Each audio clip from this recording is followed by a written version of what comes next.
શું તમે જાણો છો કે એક ભૂતને કારણે આખું રબારીઓનું નેહડું જોખમમાં આવી ગયું હતું? જાણો માતા સદીએ કેવી રીતે રક્ષણ કર્યું. ભયંકર દુકાળ પડતા દાનભા રબારી પોતાના માલઢોર અને કબીલા સાથે લીલી હરિયાળીની શોધમાં વતન છોડી નીકળી પડ્યા. ચાલતા ચાલતા સાંજ પડી અને એક અજાણ્યા ગામના સીમાડે વિસામો કર્યો. દાનભાને હોકો પીવાની તલપ લાગી હતી. અંધારામાં દૂર એક અગ્નિ દેખાયો.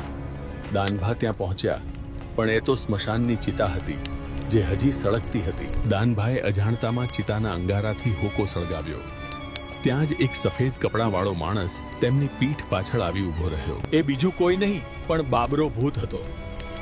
તેણે દાનભા સાથે હોકો પીધો અને તેમની સાથે આવવાની જીદ કરી. દાનભાએ હા પાડી અને જેવો એ માણસ પાછળ ગયો ત્યાં તો અગ્નિનો ભડકો થયો અને તે અદૃશ્ય થઈ ગયો. ફાળ ખાતા દાનભા નેહડે પહોંચ્યા અને રાતોરાત કબીલો લઈ ત્યાંથી નીકળી ગયા. પણ બાબરો ભૂત તેમની સાથે વળગ્યો હતો. નવા નેહડામાં પહોંચતા જ ગાયો અને ભેંસો એકાએક મરવા લાગી. આખા નેહડામાં બાબરા ભૂતનો ફાળકો ફેલાઈ ગયો. એક રાત્રે દાનભાને સપનું આવ્યું કે બાબરો ભૂત ગાયની ગરદન પર બેસી તેનો જીવ લઈ રહ્યો છે. તે ફફડીને જાગી ગયા. એ જ સમયે ત્યાંથી માતા સધીના ભુવા રેવાભાઈ પ્રજાપતિ પસાર થયા. રબારીઓએ તેમને આખી આપત્તિની વાત કરી. રેવાભાઈએ આશ્વાસન આપ્યું કે ચિંતા ન કરો, હવે મારી સધી આ બાબરાનો ન્યાય કરશે, અને માતાનો પાટ માંડ્યો. માતા સધી ધૂણતા બોલ્યા, હે માલધારીઓ, આજની રાત ખમી જાઓ. સવારે આ ભૂતને એનો માર્ગ ન દેખાડું તો હું સધી નહીં. રાત્રે માતા સધી અદૃશ્ય સ્વરૂપે ગાયોના વાડામાં પહોંચ્યા, જ્યાં બાબરો ભૂત પશુઓનો વધ કરવા તૈયાર બેઠો હતો. માતાએ પડકાર કર્યો, એલા ભૂત, આ ગરીબ માલધારીઓને કેમ હેરાન કરે છે? અહીંથી ભાગ, નહીંતર તારું આવી બનશે. બાબરો ભૂત ગાયોના ધણમાં છુપાઈ ગયો અને ભોગ માંગવા લાગ્યો.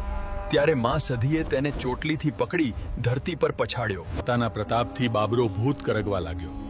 તેણે શરત મૂકી કે દાનભા મને માનભેર પાછો મૂકવા આવે તો જ હું જઈશ.